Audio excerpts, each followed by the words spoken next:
boxes sat in my car like accusations, cardboard witnesses to another ending, another failure to keep my life together in one place.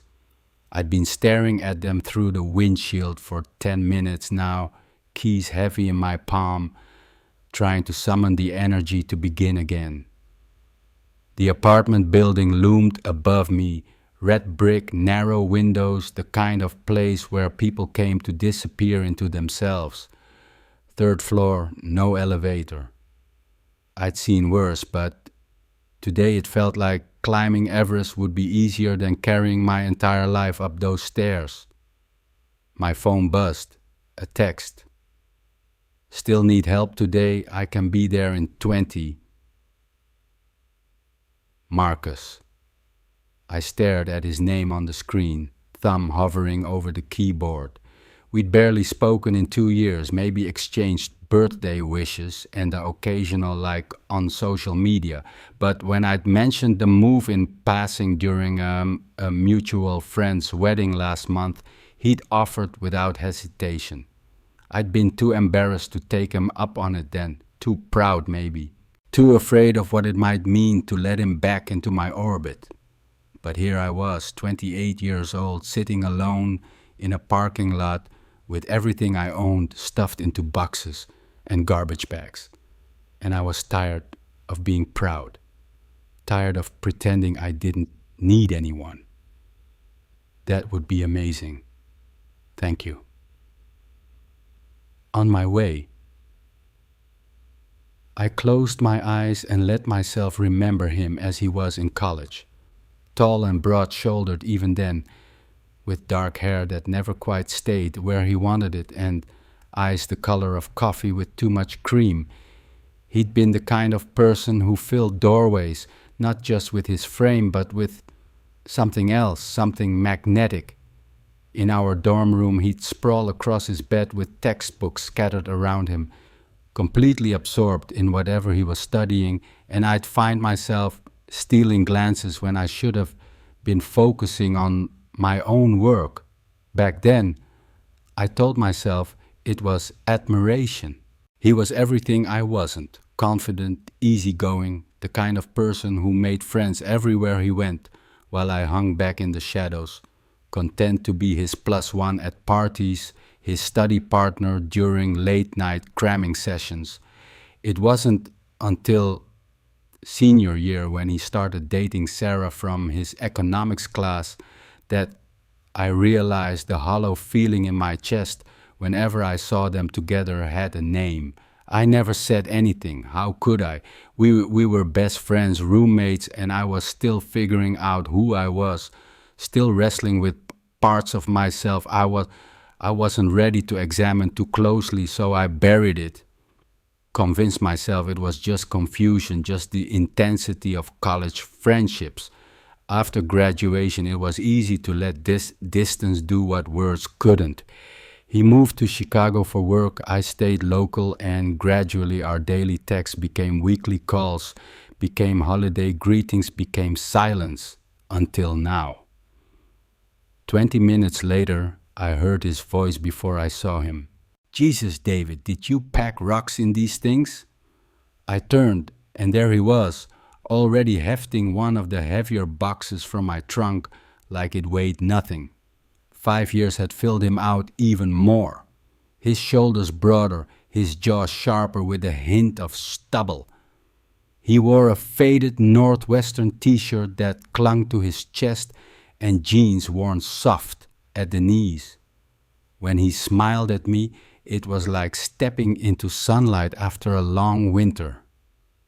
Books, I said, suddenly self-conscious about how I must look.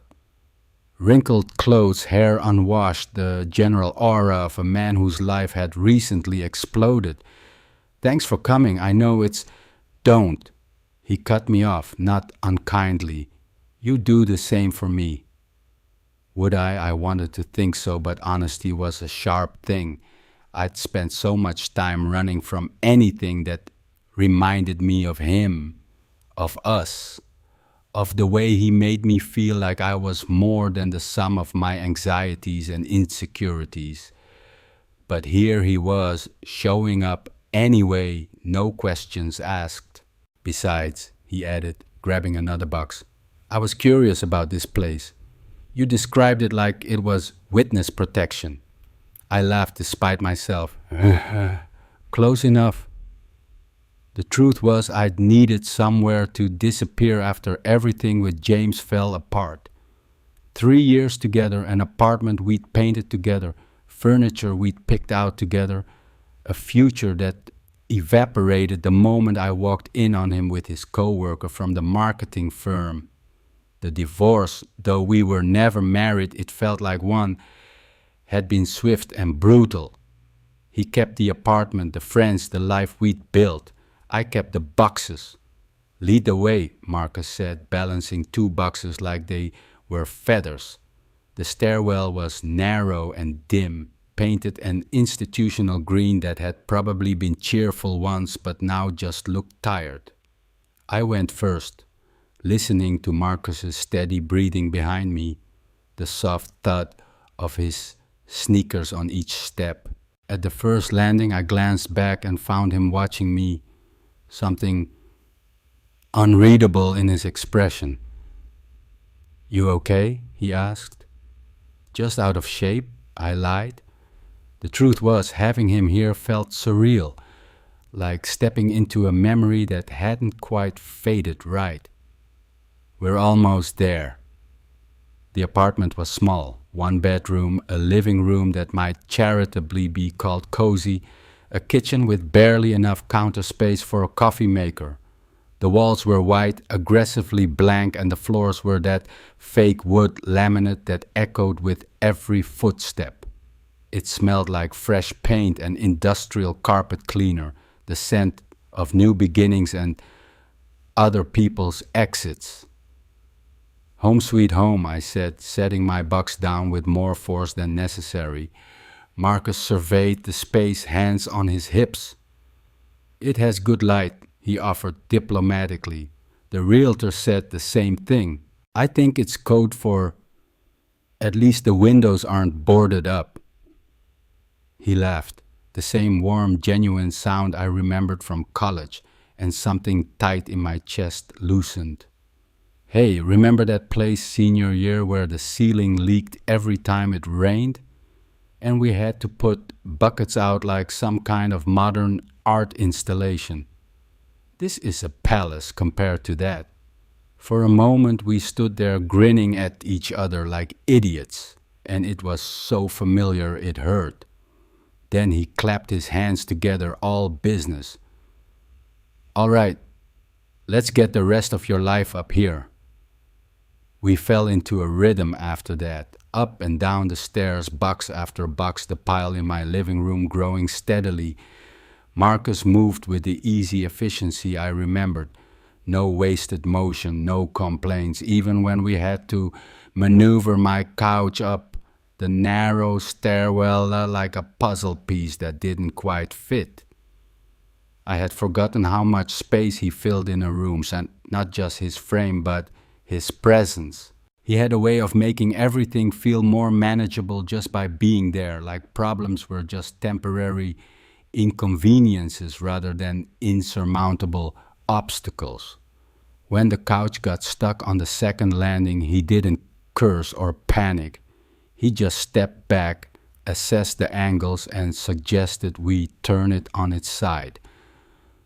Physics, he said, as if that explained everything. I failed physics, I reminded him. I know. I helped you pass. Another memory surfaced. Late nights in the library, Marcus patiently walking me through momentum and acceleration while I tried not to get distracted by the way he chewed on his pen when he was thinking. He'd been so patient, so careful to explain things in ways that made sense to my English major brain. I'd never told him that half my attention had been focused on the way his lips moved when he talked, or how his eyes lit up when I finally grasped the concept he'd been trying to teach me. You were a good teacher, I said now, meaning it. Something flickered across his face, surprise maybe, or something deeper. You were worth the effort. By the time we got everything upstairs, the afternoon sun was slanting through the windows, casting long rectangles of light across the chaos of my new life. Boxes labeled bed, kitchen, and books and random junk were stacked against walls. My furniture arranged in a rough approximation of livability. It looked like a crime scene, but it was progress. Food break? Marcus suggested, pulling his phone from his pocket. There's a Thai place that delivers, unless your tastes have changed dramatically. He remembered. Of course he remembered. Pad Thai, medium spice, extra peanuts. It was such a small thing, but it hit me harder than it should have. James had never remembered details like that, even after 3 years. He'd order for me at restaurants and get it wrong every time, then act like I was being picky when I didn't eat it. That sounds perfect, I said. While we waited for the food, we started unpacking the essentials. Marcus tackled the kitchen boxes with systematic precision, unwrapping my mismatched dishes and arranging them in the cabinets like he lived here. I found myself watching him work, noting the careful way he handled everything, even the chipped mug I'd had since freshman year. "This thing's still alive?" he asked, holding up the mug with its faded logo from some long-forgotten campus event. Indestructible, apparently, like its owner. Our eyes met across the small kitchen, and for a moment the air felt charged, heavy with something unspoken. Then Marcus cleared his throat and turned back to the box, and the moment passed like a cloud across the sun. The food arrived just as I was starting to worry we might run out of safe topics of conversation. We spread it out on the floor of the living room, sitting cross-legged among the boxes like college students again. The familiar taste of the pad thai was comforting, but not as comforting as the easy way Marcus and I fell back into our old rhythm of conversation, jumping from topic to topic, finishing each other's thoughts, laughing at references only we would understand. "So what's the plan?" he asked, gesturing at the boxes with his chopsticks, "besides recreating your entire apartment in cardboard form?" "I don't know," I admitted. "Start over, I guess. Figure out who I am when I'm not half of something." The words came out more raw than I'd intended, and Marcus studied my face with the same careful attention he'd given my dishes. "James wasn't worth it, you know," he said quietly. "What he did to you." I hadn't told him the details, just that it was over, that I needed a change, but Marcus had always been good at reading between the lines, at seeing the things I tried to hide. "It wasn't all his fault," I said, because that was easier than admitting how much it had gutted me to discover that the person I'd built my life around had been building a different life entirely behind my back. "We just grew apart." "Bullshit." Marcus's voice was gentle but firm. "Growing apart is gradual. What you're describing is betrayal." How did he know? We hadn't spoken about the specifics, hadn't dissected the failure of my relationship the way you might with a close friend. But somehow he understood, and the validation in his voice made something inside me crack open. "I keep thinking I should have seen it coming," I said. "Should have noticed the late nights, the secretive phone calls, the way he stopped really looking at me when we talked. But I was so determined to make it work, to prove that I could be the kind of person someone stayed with." "David," Marcus set down his food and turned to face me fully. "Listen to me. The problem was never that you weren't worth staying for. The problem was that he was an idiot who didn't know what he had." The sincerity in his voice made my throat tight. "You don't know that?" "Yes, I do." He held my gaze, and I felt pinned in place by the intensity of his attention. I've always known that. The words hung between us, heavy with implication, and I felt that familiar flutter of panic in my chest, the same feeling I'd gotten in college whenever Marcus got too close to truths I wasn't ready to face. I looked away first, focusing on my food with sudden intensity. Anyway, I said, forcing lightness into my voice. Fresh start, right? New apartment, new possibilities. If Marcus noticed my deflection, he didn't call me on it. What kind of possibilities? I don't know. Maybe finally write that novel I've been talking about since graduation. Maybe learn how to cook something that doesn't come from a box. Maybe figure out how to be alone without feeling lonely. You were always good at being alone, Marcus said. Better than most people, you just forgot for a while. Was I? I thought about college, about all those nights I'd spent curled up with books while Marcus was out at parties or study groups or dates with Sarah. I told myself I preferred the solitude, but now I wondered if I'd just been afraid of wanting more than I thought I deserved. You were, he said firmly. You had this way of making solitude look like a choice instead of a sentence. I always admired that about you. You admired my antisocial tendencies. I admired your self-sufficiency, your ability to be content with your own company. It's rarer than you think. I wanted to tell him that it had never really been contentment, just a learned behavior, that I'd gotten good at being alone because I'd convinced myself it was safer than risking the alternative. But that felt like too much truth for a first day, so instead I asked, "What about you? Any fresh starts in your future?" Marcus shrugged, but something shifted in his expression. "Maybe. I'm thinking about leaving Chicago." "Really? Why?" "The job's fine, but I don't know, I feel stuck, like I'm going through the motions of someone else's life." He paused, seeming to consider his words. "Plus, I miss this. Thai food, this." He gestured between us, talking to someone who actually knows me. I forgot how exhausting it is to be around people who only see the surface version of who you are. I knew that feeling intimately, the way James had loved a version of me that I'd carefully curated, the way he'd grown frustrated whenever the real me, with all my anxieties and contradictions, leaked through the facade. But with Marcus, I'd never had to pretend. He'd seen me at my worst, stressed and sleep-deprived during finals, heartbroken over rejections from literary magazines, drunk and philosophical at 2 a.m., and somehow he'd stayed anyway. I forgot too, I admitted. We finished eating as the sun began to set, the apartment growing dim around us.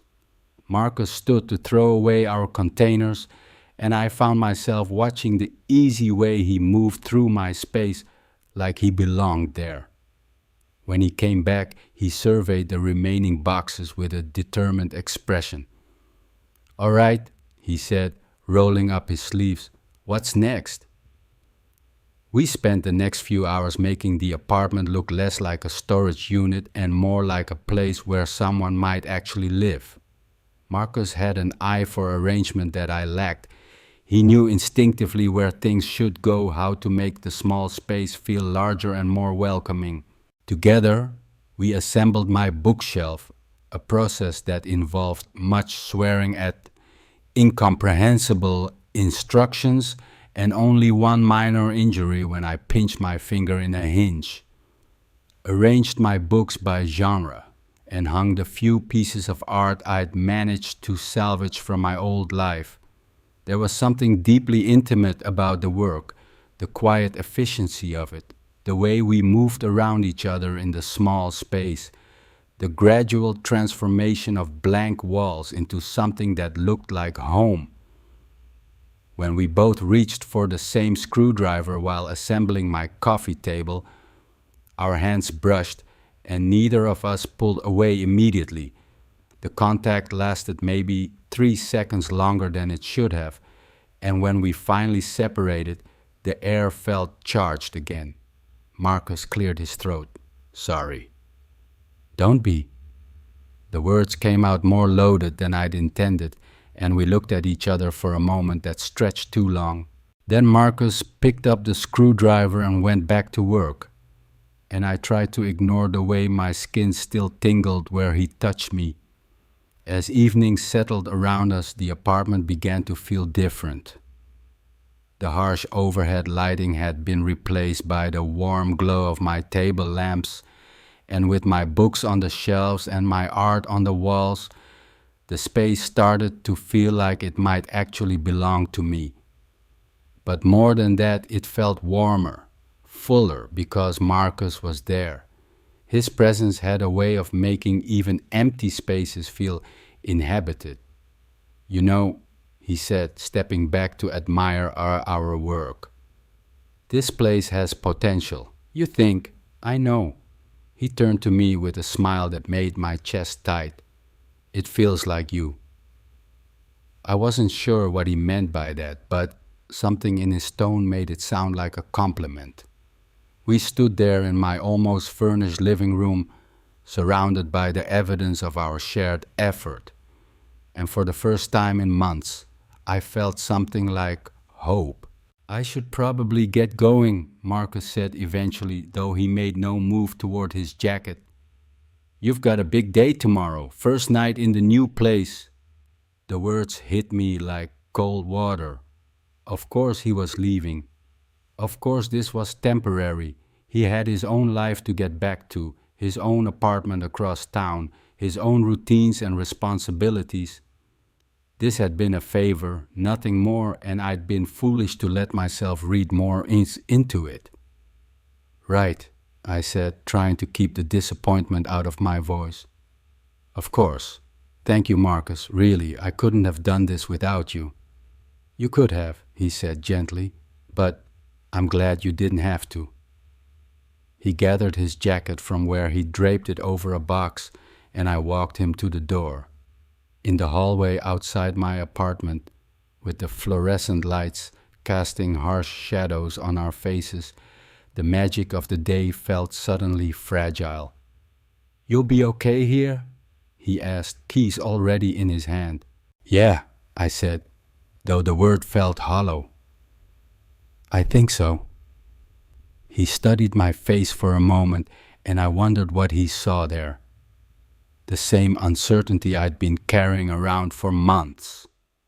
The fear that starting over was just another way of failing. The desperate loneliness that had been my constant companion since James left. Or maybe he saw something else. Maybe he saw the same longing that had been building in me all day, the same awareness of everything we weren't saying, weren't acknowledging, weren't allowing ourselves to want. David, he started, then stopped, shaking his head slightly. What? Nothing. Just call me if you need anything, okay? Anything at all. I will. But we both knew I wouldn't. I'd learned long ago to handle my problems alone, to ask for help only in the most desperate circumstances. It was safer that way, less complicated, less likely to end in disappointment. Marcus hesitated for another moment, and I found myself holding my breath, waiting for something I couldn't name. Then he stepped forward and pulled me into a hug, brief, friendly, the kind of gesture that should have felt casual but somehow didn't. He smelled like the same cologne he'd worn in college, something warm and woodsy that made me want to bury my face in his shoulder and never let go. Take care of yourself, he murmured against my ear, and then he was stepping back, walking toward the stairwell, disappearing around the corner. I stood in the doorway until I heard the building's front door close behind him, then went back into my apartment and locked the door. The silence felt overwhelming after a day filled with his voice, His laughter, his presence. The boxes we hadn't gotten to yet seemed to mock me from the corners, reminders of how much work was still left to do. I poured myself a glass of wine from the bottle I'd optimistically packed in my essentials box and sat on my couch, looking around at the progress we'd made. It was good work. The apartment looked livable now, almost cozy, but it felt hollow without Marcus there to share it with. I told myself he was just helping me move, that his easy familiarity, his thoughtful attention to my needs, his willingness to spend an entire day making my life easier. All of it was just friendship, just the remnant of the closeness we'd shared in college. But something in the way he lingered, the way he looked at me when he thought I wasn't paying attention, the way the air seemed to thicken whenever we got too close. It felt like more. I had spent weeks dreading this day, the start of something unknown, the first step into a future I couldn't predict or control. Yet with him beside me, it hadn't felt so heavy anymore. The boxes had felt lighter, the work less daunting, the uncertainty less terrifying. He had a way of making everything seem manageable, like problems were just puzzles waiting to be solved, rather than insurmountable obstacles. It was only a new apartment, I told myself. Just 4 walls and some furniture, a place to sleep and eat and exist. But it already felt less lonely than anywhere I'd lived in years. Because of him. Because for one perfect day I hadn't been alone with my fears and doubts and the wreckage of my last relationship. For one perfect day I'd felt like the person I used to be, the person Marcus remembered, the person he seemed to think was worth knowing. I finished my wine and got ready for bed, brushing my teeth in the small bathroom mirror that reflected a face I barely recognized. The same features but something different in the eyes. A spark of something that might have been hope or might have been something more dangerous. As I lay in my bed in my new room surrounded by boxes I still needed to unpack and furniture that still needed to find its proper place, I stared at the ceiling and thought about Marcus. About the way he'd looked at me when he said he'd always known I was worth staying for. About the careful way he'd handled my belongings like they mattered because they were mine.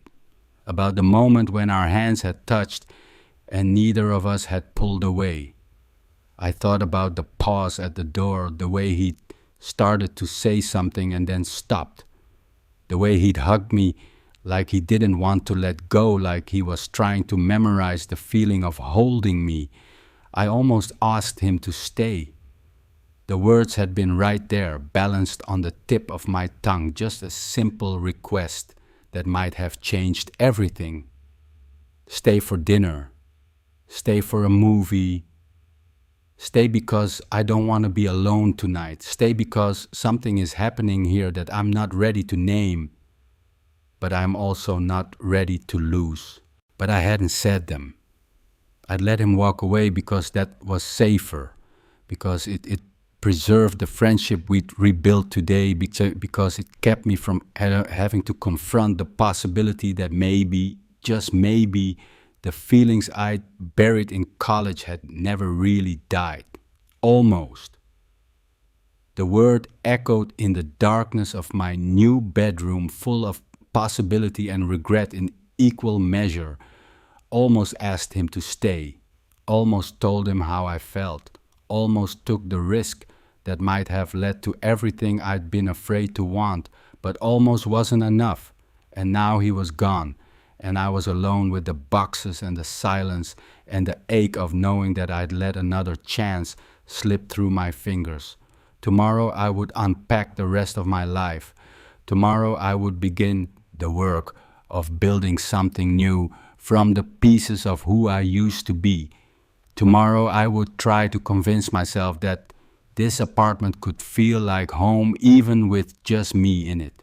But tonight, I closed my eyes and let myself imagine what might have happened if I'd found the courage to say the words that mattered, if I'd asked him to stay, and if he'd said yes. Outside my window, the city hummed with the sounds of other people's lives, cars passing, voices drifting up from the street, the distant wail of sirens heading toward someone else's emergency. It was the soundtrack of solitude, familiar as my own heartbeat. But for the first time in months, it didn't sound lonely.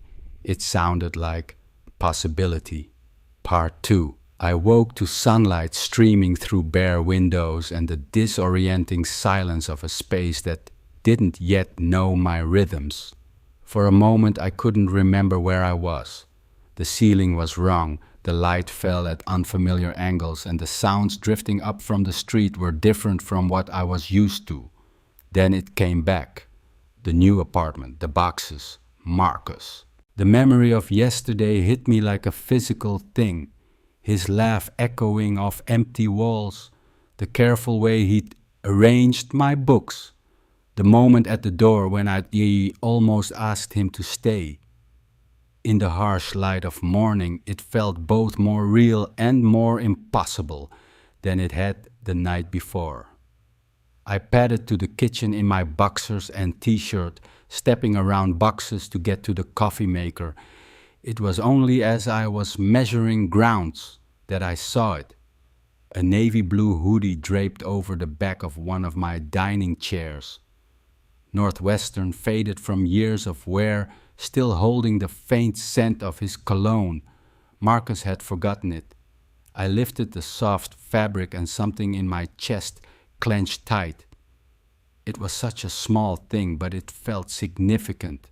Proof that he'd been here, that yesterday hadn't been some elaborate dream. The material was worn smooth in places, the cuffs slightly frayed, and when I held it close, I could smell traces of his soap, his skin, the particular warmth that belonged only to him. I should call him, I thought. Let him know he'd left it behind. It would be the normal thing to do, the friendly thing. But something held me back. Maybe the fear that hearing his voice would break the spell of yesterday, would remind us both that we were supposed to be just old friends helping each other out.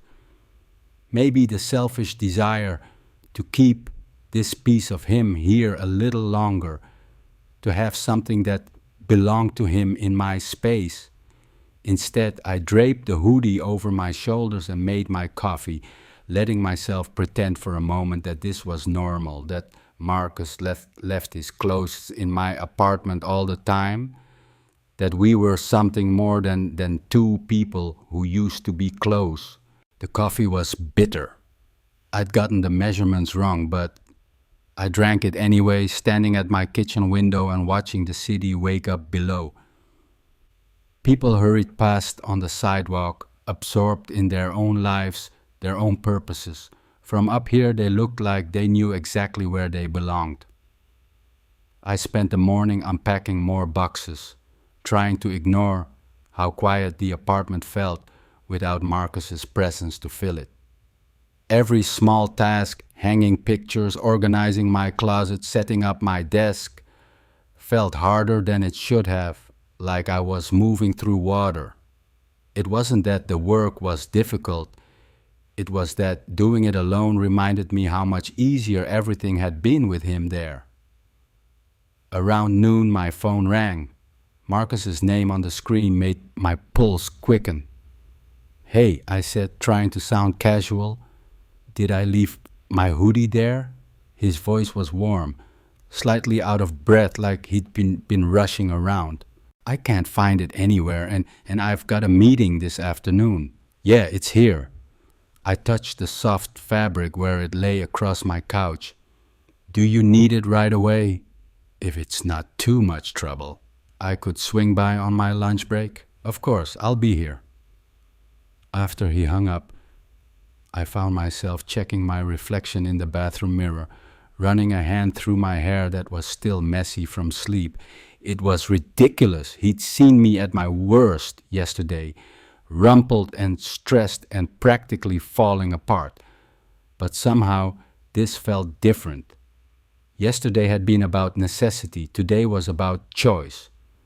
When he knocked, I was ready with fresh coffee and the hoodie folded neatly on the counter. But when I opened the door, he didn't immediately reach for it. Instead, he looked past me into the apartment, taking in the progress I'd made since he left. "It looks good," he said, stepping inside without being asked. "More like home." "Getting there." I gestured toward the kitchen. "Coffee?" "I made a full pot by accident." "I shouldn't." "I've got that meeting." But he was already following me to the kitchen, already settling onto one of my bar stools like he belonged there. I poured him a cup, noting the way he added cream but no sugar. Another small detail I'd forgotten I remembered. We sat across from each other at my small counter, surrounded by boxes I hadn't gotten to yet, and fell into the same easy conversation we discovered yesterday. He told me about his job, about the projects he was working on that challenged him and the ones that bored him senseless.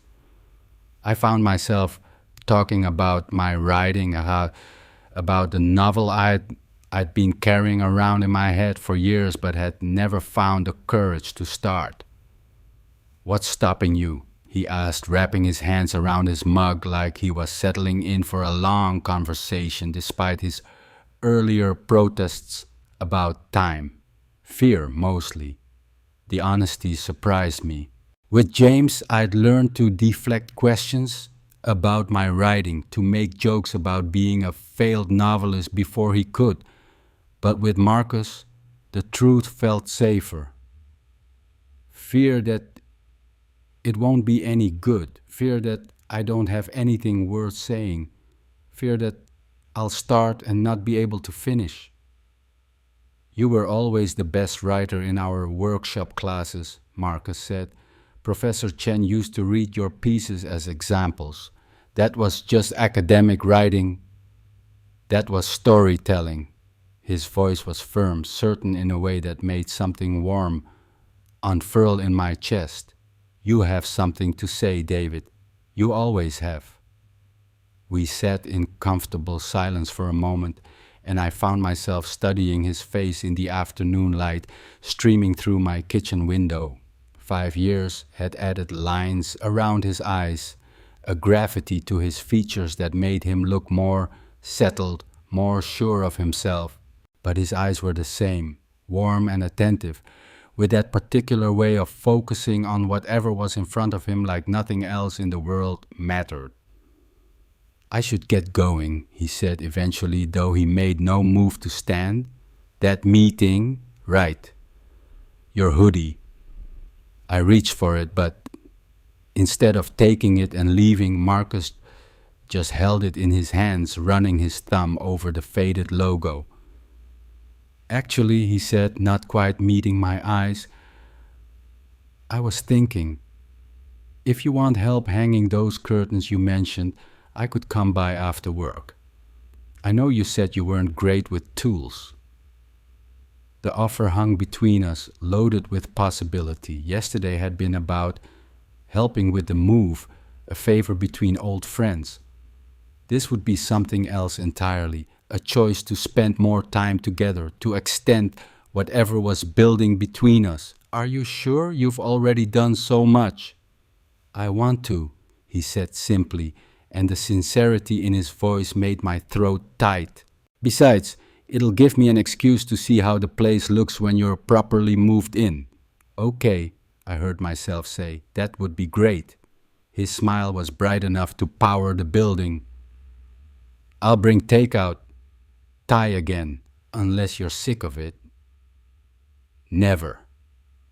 After he left, hoodie in hand, promise of dinner hanging in the air between us, I found myself moving through the apartment with new energy. I unpacked boxes with purpose, arranged furniture with care, as if I was preparing for something important. Because maybe I was. By the time Marcus returned that evening, arms full of food containers and a small toolbox, the apartment looked almost civilized. I'd hung my artwork, arranged my books properly, even lit a few candles to soften the harsh overhead lighting. It looked like a place where someone actually lived, not just a way station between disasters. This looks amazing, Marcus said, setting the food on my counter and surveying the transformation. You've been busy.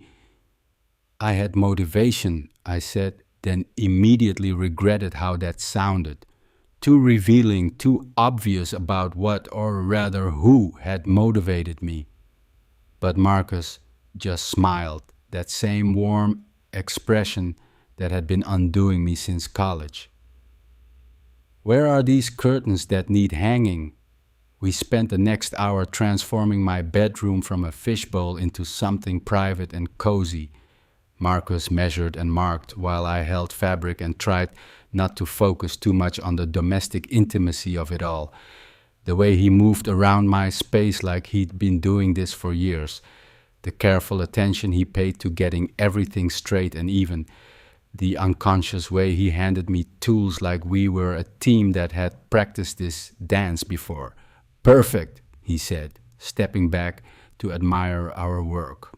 The curtains, deep blue cotton I'd chosen more for practicality than style, actually looked beautiful, transforming the harsh rectangle of our window into something warm and inviting. It feels more like home now, I said, meaning it. But even as the words left my mouth, I knew it wasn't just about the curtains. It was about him being here, about the easy way we worked together, about the particular quality of contentment that settled over me whenever he was in my orbit. We moved to the living room next, hanging more curtains, adjusting furniture, making small improvements that individually seemed minor, but together transformed the space into something that felt intentional, chosen. Marcus had an eye for these things that I lacked. He knew intuitively where to place lamps for the best light, how to arrange furniture to make the small space feel larger, which walls would benefit from art and which were better left bare. You're good at this, I told him as he adjusted the angle of my reading chair for better light. Interior design, I mean. My mom, he said with a shrug. She used to drag me to furniture stores when I was a kid, make me help rearrange rooms every few months. I complained at the time, but I guess some of it stuck. Another detail I'd never known about him. Another small piece of his history that he was sharing with me. It occurred to me how much about each other we still didn't know. 5 years of separate lives, separate experiences, separate growth. And yet, somehow, underneath all that unknown territory, the foundation of who we were to each other remained solid. We ate dinner sitting on my couch, containers spread across my coffee table, the warm glow of my newly arranged lamps making everything feel softer, more intimate.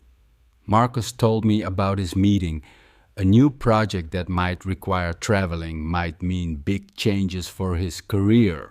I found myself hanging on every detail, not just because I was interested in his work, but because I was trying to map the shape of his life, understand the currents that might carry him toward or away from me. What about you? He asked. Any big plans now that you're settled? Start the novel, I said, surprising myself with the certainty in my voice. Find a routine that works. Maybe join a writing group or take a class. Try to build something new. That sounds good. Scary, but good. Yeah. I looked around the apartment at the curtains we'd hung together, the books arranged on shelves, the art that made the walls feel less empty. It's strange, you know. For the first time in years, I feel like I might actually know who I am when I'm not trying to be what someone else needs. Marcus was quiet for a long moment, and when I looked at him, Something had shifted in his expression, more serious, more focused. James really did a number on you, didn't he? The gentleness in his voice made my chest tight. I'd gotten so used to carrying the weight of that relationship's failure alone, to shouldering the blame for not being enough to keep someone from straying. Having Marcus see it clearly, see that it wasn't about my inadequacy but about James's choices, felt like being offered oxygen after holding my breath for months. It wasn't all his fault, I started, but Marcus shook his head. Stop doing that. Stop taking responsibility for his failures. His voice was firm but not unkind. You were faithful.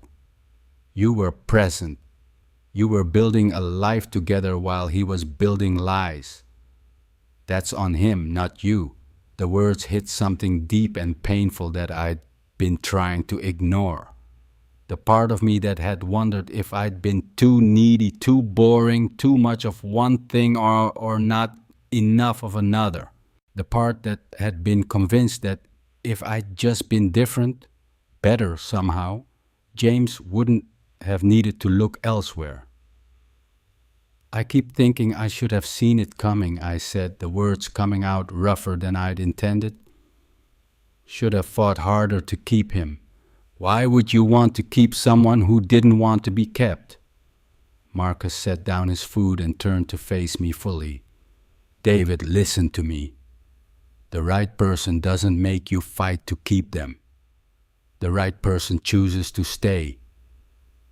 Something in the way he said it, the particular emphasis, the way his eyes held mine, made me wonder if we were still talking about James. But before I could examine that thought too closely, Marcus was reaching for his container again, the moment passing like a cloud across the sun. We finished eating as the last light faded from the windows, the apartment settling into the intimate glow of lamplight.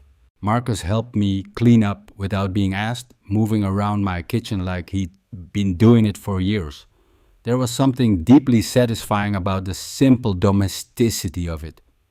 Washing dishes together, putting away leftovers, the quiet choreography of two people sharing space comfortably. Come on, Marcus said when we were finished. I want to see something. He led me to the window in my bedroom, the one that faced the fire escape. Does this open? I'd noticed the fire escape when I toured the apartment but hadn't really thought about it as anything other than a safety feature. But Marcus had the window up and was stepping through it like he'd done this 100 times before. Is this legal? I asked, following him onto the narrow metal platform. Probably not, but the view's worth the risk. He was right. From up here, 3 stories above the street, the city spread out before us in a tapestry of lights and movement. Traffic moved below like slow-flowing water.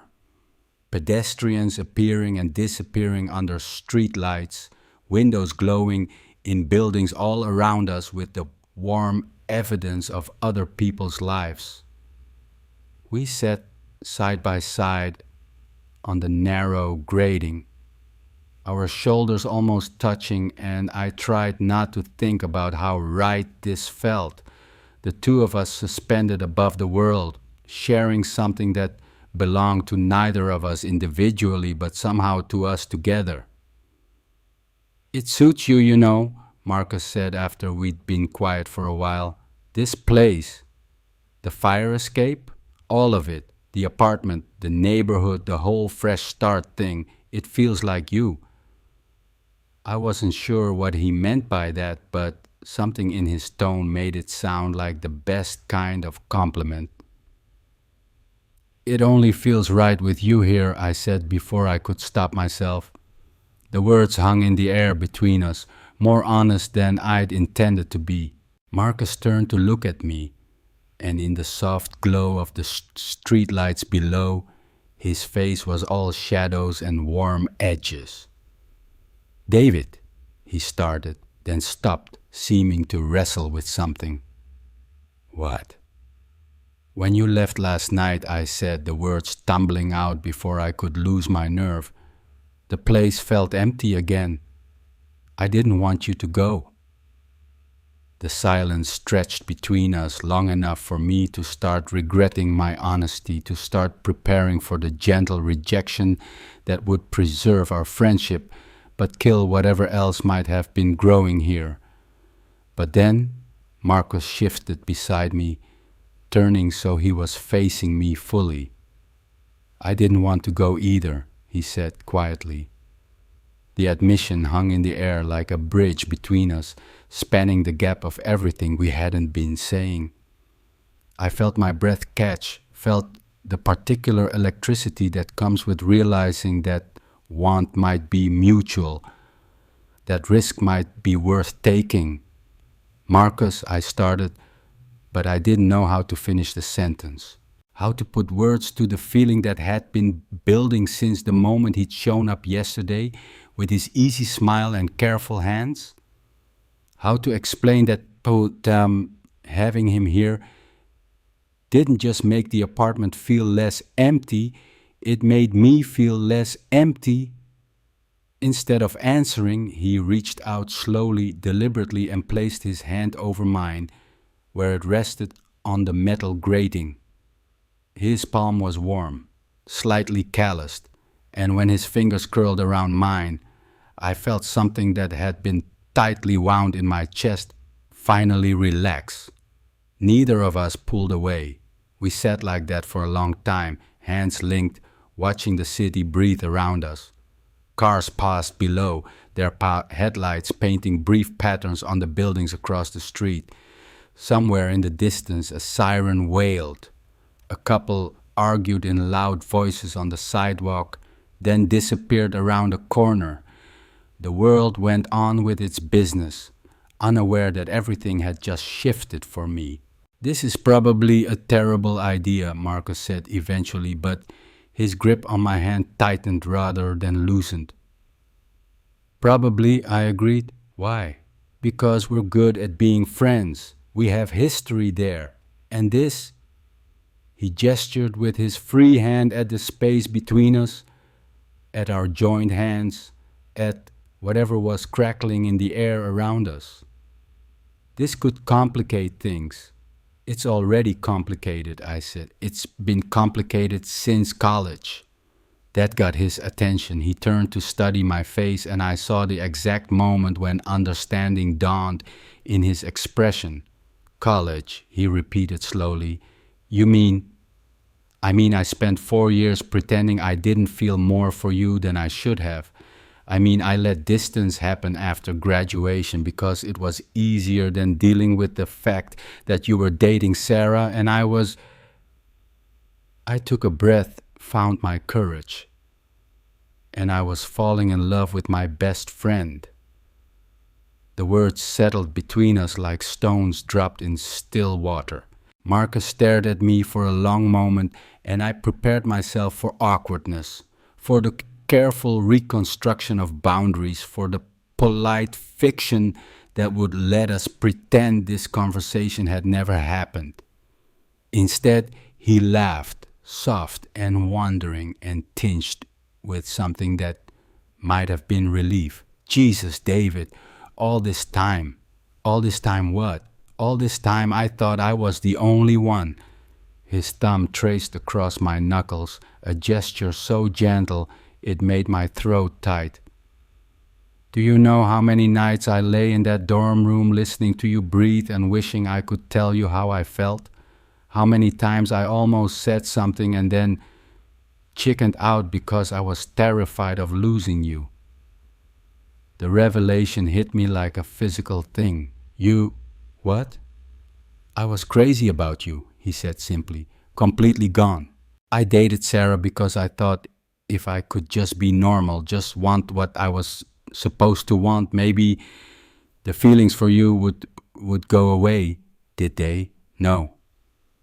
His eyes held mine, steady and sure, not even close. I felt like the world had tilted on its axis, like everything I'd understood about the past 5 years had just been rewritten. So we were both idiots apparently. We laughed then, the sound carrying out over the city and mixing with all the other sounds of Saturday night. But underneath the laughter was something deeper, more serious, the weight of years of missed chances, of assumptions that had kept us circling around each other without ever quite connecting. So what now? I asked. Marcus was quiet for a moment, his thumb still moving across my knuckles in that hypnotic pattern. I don't know, he said finally. I wasn't planning on this when I offered to help you move. Neither was I. But I'm glad it happened. Me too. The conversation could have continued. We could have talked logistics, made plans, tried to map out what this meant for the future, but instead we settled into comfortable silence, still holding hands, still watching the city below us. There would be time for planning later. Right now, it was enough to sit together in the space we'd created, to let the possibility of us settle around us like a blanket. Eventually, the night air grew too cold to ignore, and we climbed back through the window into the warmth of my bedroom. Marcus gathered up his toolbox and the empty food containers, but he moved slowly, like he was reluctant to leave. I should go, he said, but his tone suggested the opposite. Should you? He set down the containers and looked at me. What are you asking? I'm asking if you want to stay. The words came out steadier than I felt. Not for anything complicated, just stay. We could watch a movie or talk or just... I gestured vaguely at the apartment around us. Just be here together. Marcus considered this, and I could see him weighing options, considering consequences. The practical part of him that probably had things to do at his own apartment, responsibilities to attend to. But there was something else in his expression too, want maybe, or the same reluctance to end this day that I was feeling. I'd like that, he said finally. We ended up on my couch, some old movie playing on my laptop, balanced on a stack of boxes that was serving as a coffee table. But neither of us was really watching. Instead, we talked about college, about the years since, about the strange experience of rediscovering someone who had once known you better than you knew yourself. Marcus told me about Chicago, about the job that paid well but felt hollow, about the apartment he'd never quite managed to make feel like home. I told him about the slow death of my relationship with James, about the months of loneliness that had followed, about the particular terror of starting over at 28. It's funny, Marcus said as the movie credits rolled unnoticed. I kept thinking about you over the years, wondering how you were, what you were doing. But I never reached out because I thought, I don't know, I thought too much time had passed or that you wouldn't want to hear from me. I thought the same thing, I admitted. I'd see your updates on social media and want to comment, want to reach out, but I was always afraid it would be weird. All those wasted years of being polite strangers. Not wasted, I said. We needed to grow up, I think, become who we were supposed to be. Maybe this couldn't have happened when we were 22. Marcus considered this, then nodded slowly. Maybe you're right. It was past midnight when exhaustion finally began to creep in around the edges of our conversation. Marcus stretched, wincing slightly as his back protested the angle of my couch. I really should go, he said, but he made no move to stand. Or, I said, heart hammering against my ribs, you could stay. On the couch, I mean, it's late and you've been drinking. He'd had 2 beers with dinner. Hardly drunk driving territory, but it was an excuse that sounded reasonable. Marcus looked at me for a long moment, and I could see him turning the offer over in his mind, examining it from all angles. Are you sure? I'm sure. I don't have anything to sleep in. I can lend you something. I found him a t-shirt and a pair of sweatpants that would be too small but serviceable and tried not to watch too obviously as he changed in my living room. The domesticity of it, him in my clothes preparing to sleep in my space, felt both natural and momentous. Thanks, he said, settling back onto the couch with the spare blanket I dug out of a closet. For everything. Today, I mean, tonight. Thank you for staying. I should have gone to bed then, should have said good night and left him to settle in, maintain some semblance of normal boundaries even as we were redrawing all the lines between us. But instead I found myself lingering in the doorway of my bedroom, reluctant to put walls between us. David, Marcus said softly. Yeah? Whatever this is, whatever we're doing, we don't have to figure it all out tonight. The gentleness in his voice, the understanding made my throat tight. I know. But I want to figure it out, eventually. Me too. I finally forced myself to go to bed, but sleep was elusive. I lay in my new room, in my new bed, listening to the sounds of Marcus settling in on my couch. The soft rustle of blankets, the creak of springs as he found a comfortable position, the gradual quieting as he drifted toward sleep. For months, this apartment had felt like a placeholder, a place to exist until I figured out what came next. But lying there in the dark, knowing Marcus was just one room away, I felt something I hadn't experienced in years. The bone-deep contentment of being exactly where I belonged. Maybe I didn't move here to be alone after all. Maybe I moved here to find out what home could feel like when it was built on truth instead of compromise, on choice instead of convenience, on love instead of just the fear of being alone. Outside my window, the city hummed its midnight song, sirens and car horns and the distant sound of voices carrying on the night air. But inside my apartment, everything was warm and quiet and full of possibility. In the living room, I could hear Marcus's breathing slow and deepened as he fell asleep on my couch. Not in his own apartment, not in his own bed, but here, with me. For the first time since I signed the lease on this place, it felt like home. DET.